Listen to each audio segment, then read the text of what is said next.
J'ai plusieurs sujets encore. Donc, comment, qu'est-ce que vous conseillez à quelqu'un du coup qui justement est dans une impasse ou se sent bloqué vis-à-vis d'une situation, que ce soit professionnelle ou privée? Et comment vous aiderez quelqu'un ou quel est le conseil que vous lui donnerez à approcher cette problématique? Bah, c'est marrant parce que moi, il y a vraiment une règle bon, qui n'est pas utilisable tout le temps, mais qui est super pour les choix. Plutôt pour des petits choix. Je pense que ça peut marcher aussi pour des choix un peu plus importants, mais moi, j'adore cette idée de si c'est pas un grand oui, c'est un non. Et en ce moment, je mets de plus en plus en pratique ça dans ma vie. Si c'est pas un grand oui, c'est un non. Donc, tu vois, l'autre fois, je voyais telle chemise dans un magasin, je l'essaye, et puis je me tape pendant 3 minutes. Bon, bah, je vois que c'est pas un grand oui, donc c'est un non. Et ça, déjà, c'est un Ouais, truc qui aide vachement à ouais, faire des carrément, choix, carrément. qui arrête de cogiter des trucs machin. Ah, c'est pas un grand oui, bon, bah, c'est un non. Voilà, si t'as des doutes. Mais bon, c'est pas valable tout le temps, c'est pas une règle qui pourrait marcher à chaque fois, puisqu'il y a des fois des choix où en fait on peut avoir des doutes, mais en fait ce serait super qu'on fasse ce choix-là. Donc la question c'est qu'est-ce qu'on ferait pour quelqu'un qui serait bloqué dans une situation et qui saurait pas quoi choisir, c'est ça? Ou plutôt prendre une décision en fait. Et j'ose ajouter, j'ai aussi une petite astuce pour prendre des décisions, mais c'est, comme tu dis, c'est avec le oui-non que ça fonctionne. Dans des moments d'indécision, c'est jeter une pièce de monnaie, puis faire pile ou face en gros. Donc si vraiment j'arrive à me décider, mais bon, c'est sûr que c'est peut-être plutôt si je prends la pizza ou la salade, mais pile ou face. Donc si vraiment ça m'importe peu, bon, je prendrai ce que la monnaie décide. Et en fait, des fois, je me dis, ah, pile. Donc en fait, ça m'aide à savoir ce que je voulais Ouais, vraiment. carrément, ouais. Parce que si je souhaitais que ce soit pile, donc je voulais vraiment la pizza, Mm. bah en fait, c'est une manière comment dire, Ouais, puis de me déjouer en fait. si c'est face, tu dis, ah merde, c'est face, j'aurais voulu Oui. que ce soit. Ouais. Ouais, Alors, c'est ça. je me donne la réponse aussi. Ça ne fonctionne pas toujours, mais ça peut aussi aider.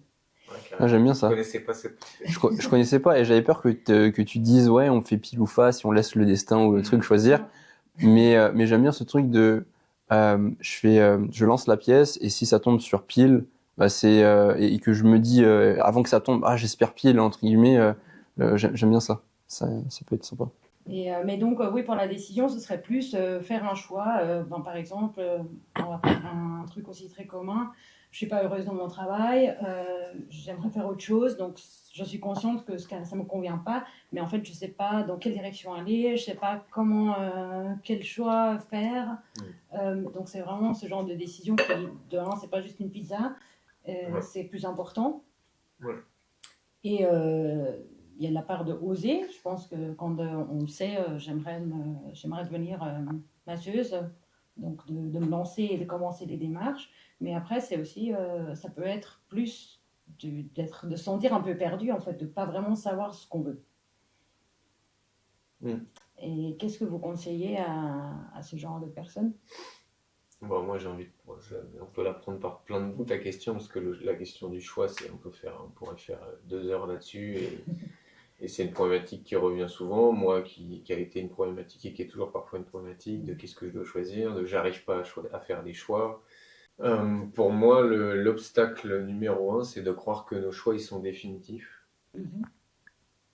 et que on va pas pouvoir changer de trajectoire et qu'une fois qu'on a fait un choix, la trajectoire elle est déjà toute tracée, que ce choix A va amener à une trajectoire B et qu'on ne pourra pas déroger de cette trajectoire. Et ça, c'est ça qui engendre la peur, parce qu'en fait, nous, on déteste être enfermé dans un truc et se dire bah, j'ai plus ma liberté. Quand on n'a plus notre liberté, l'être humain il pète tout quoi. Donc il a besoin, l'être humain, de savoir qu'il a le choix. Okay, si je te sers un plat que t'aimes ce soir, mais que je te dis t'es obligé de le manger, même si t'adores ce plat, il y a un truc chez toi qui va dire ouais non mais t'as pas autre chose, parce que t'as envie de pouvoir dire bah non mais soit une salade, soit une pizza, soit un truc, soit un machin. Et souvent on a cette croyance que bah, si je choisis ça, si je choisis tel couple, tel travail, tel sport, tel lieu de vie, bah, en fait ça va durer 50 ans. Et je pourrais plus sortir de ce truc. Donc si je me mets en couple avec Mylène, eh ben en fait j'en ai pour 30 ans. Et puis en plus, je sais que Mylène, elle a telle qualité, tel défaut, tel truc. Donc en fait, je crois déjà savoir qu'est-ce que je vais vivre avec Mylène. Et donc je me dis, à partir du moment où je fais ce pas et je fais le choix, que bah, ça y est, c'est parti et je pourrais pas me sortir de ce choix. Alors que peut-être que au bout de 2 mois, je vais me rendre compte que ah ben non, en fait, Mylène ne me convient pas du tout. Et puis par contre, la dernière fois, je suis allé au badminton avec Mylène et puis sa prof m'a bien plu. Et puis du coup, je vais me mettre en couple avec la prof de badminton de Mylène. Et voilà. On va donner des cours à Mylène, comme ça ensemble. Si je n'avais pas fait ce premier choix qu'on pourrait qualifier de mauvais choix, puisque voilà, même si en réalité c'est pas un mauvais choix, hein, puisque c'est justement ce choix qui m'a amené à pouvoir faire un autre choix. Mais si j'avais eu la croyance qu'avec Mylène c'était définitif, ben, j'aurais pu avoir plein de peur. Qui a envie de faire un choix, de choisir tel boulot ou telle relation ou je ne sais quoi, en sachant que ça va durer 30 ans? Personne. En plus aujourd'hui on est à l'ère où on veut tout choisir, on peut, en 3 clics on a à manger, à boire, à tout. Si on n'a pas le choix, on déteste. Donc c'est déjà de se rendre compte qu'aucun choix n'est définitif, que faire un choix ne va pas restreindre notre liberté, mais va nous donner encore plus de liberté. Ça va nous ouvrir des dizaines, des centaines de choix qui n'étaient pas disponibles tant qu'on n'avait pas fait ce premier choix. Donc c'est pas quelque chose qui enferme, c'est quelque chose qui ouvre le champ des possibles. Mais nous, on a cette croyance que non. Si je fais ce choix, c'est enfermant. Et on l'a tous déjà vécu de se dire, ah ben non, en fait, ouais, mais non, si je change de boulot, et ben là, du coup, je vais gagner moins, et puis il va y avoir ci, et puis il va y avoir ça, et puis machin, et en fait, on sait pas. Bah, c'est bien que tu prennes cet exemple parce qu'il y a quand même un petit mais. Typiquement, je change de boulot, et si ça ne me convient pas, je ne pourrais pas revenir en arrière. Et je pense que c'est aussi ça qui, des fois, freine les gens. Non, mais en fait, si je déménage, je peux retourner où je vivais avant, mais il y aura plein de trucs qui auront changé. Donc, je risque de perdre tous les trucs qui me plaisent et qui me conviennent. Est-ce que c'est pas beaucoup la peur de perdre les choses qui nous conviennent, même si on a envie d'autres choses et d'améliorer, mais de perdre en fait les choses qu'on a déjà acquises? Moi, je pense que le vrai problème qui empêche la plupart des personnes à faire un choix, c'est l'arrogance de savoir ce qu'on va aimer et ce qu'on va pas aimer. C'est-à-dire quand j'ai l'arrogance de me dire ah bah tiens, je sais que cette personne m'apporte telle part d'inconfort ou m'apporte telle part de confort. Si je vis avec elle, je vais toujours vivre la même chose pendant 12 ans. Voilà, en fait, c'est ça. C'est cette arrogance-là qui amène de la peur et qui tue la liberté. En fait, si on se dit, et si on prend conscience que bah oui, aujourd'hui, par exemple, si on prend un exemple qui est concret, je signe pour j'achète une maison et je fais un crédit sur 12 ans. 12 ans, je vais avoir une dépense. Et si du jour au lendemain, je me dis, ah non, j'aurais dû faire un autre choix, je vais devoir dépenser 300 € par mois pendant 12 ans, etc. Mauvaise décision, etc. C'est parce que je me dis que ça va être inconfort, mais si je retourne la situation, je sais pas si vous arrivez à me suivre parce que je sais pas si je suis en train de m'embrouiller, mais si je retourne la situation, et si je me dis, mais éventuellement que, je sais pas, dans 6 mois, mon entreprise peut décoller et peut-être que mon niveau de vie va peut-être augmenter. Enfin, tu vois, je ne suis pas enfermé dans quelque chose. Enfin, la situation peut vraiment se retourner et ce que j'avais pensé comme étant des inconvénients peuvent au final se retourner et devenir des avantages. Enfin, pour moi, c'est vraiment ça le truc là-dedans. C'est-à-dire que si on visualise déjà qu'on va payer des inconvénients sur un nombre d'années précis, c'est ça qui nous enferme. En fait, tu dis, c'est d'anticiper et de limite prédire tout ce qui va se passer sans avoir, parce que c'est impossible d'avoir tous les facteurs. Il y a tellement d'imprévus qui se passent dans notre vie. Donc, de déjà voir tous les inconvénients à l'avance qui n'auront peut-être jamais lieu, en fait. Bah, ça c'est intéressant. Dans le cas où on a du mal à faire un choix, c'est de se dire, qu'est-ce qui me fait peur, concrètement qu'est-ce qui me fait peur? Ah bah tiens, ce qui me fait peur, c'est peut-être on prend l'exemple du mariage. Ce qui me fait peur, c'est de me marier. Qu'est-ce qui fait peur dans le fond, dans le fait de me marier? Ah bah tiens, de rester avec la personne et de me rendre compte au bout de 10 ans qu'au final je suis plus amoureux de cette personne. Ok. Dans le cas où je me rends compte que je suis plus amoureux de cette personne au bout de 10 ans, ça serait quoi, entre guillemets, les opportunités qui pourront s'ouvrir à moi? Et là, en fait, on peut retourner carrément la situation et se rendre compte que ce qui pouvait nous faire peur, bien sûr, ça a une raison, mais dans le fond, il n'y a pas que des inconvénients. Il y a aussi des avantages. Tu vois.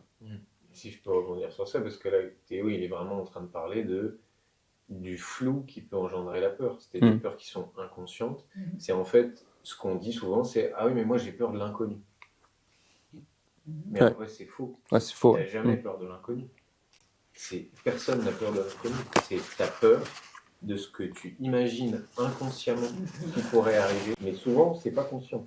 C'est inconsciemment, tu te dis si je quitte mon boulot pour devenir entrepreneur, je vais finir sous un pont, sans sous, à faire la manche dans 6 mois. C'est pas conscient, mais inconsciemment, tu as cette peur-là en toi. Et donc l'idée, c'est déjà, comme disait Théo, mettre de la clarté sur ce flou, cette espèce de peur de l'inconnu, et en fait, c'est quoi qui me fait peur? Ok, ce qui me fait peur, c'est d'être dans la merde financièrement, de ne pas pouvoir subvenir à mes besoins et à ceux de ma famille. Ah ok. Déjà, l'ennemi, il est visible, il est connu. Yes. Tu vois, ouais. C'est comme l'enfant, il n'a pas peur du monstre sous le lit, il a peur de l'idée qu'il y a un monstre sous le lit. Tu vois. Mais quand tu vas avec lui, tu l'accompagnes doucement et que tu lui montres de regarder vraiment sous le lit, c'est fini, c'est terminé, il n'y a plus de peur parce qu'il connaît le visage de l'ennemi. Et entre guillemets, il n'y a pas d'ennemi parce qu'il n'y a pas de monstre. Mais donc c'est ne pas mettre en déni ses peurs, c'est pas faire le warrior, allez vas-y on y va et machin. C'est au contraire, qui freine dans le choix. Quels sont les enjeux?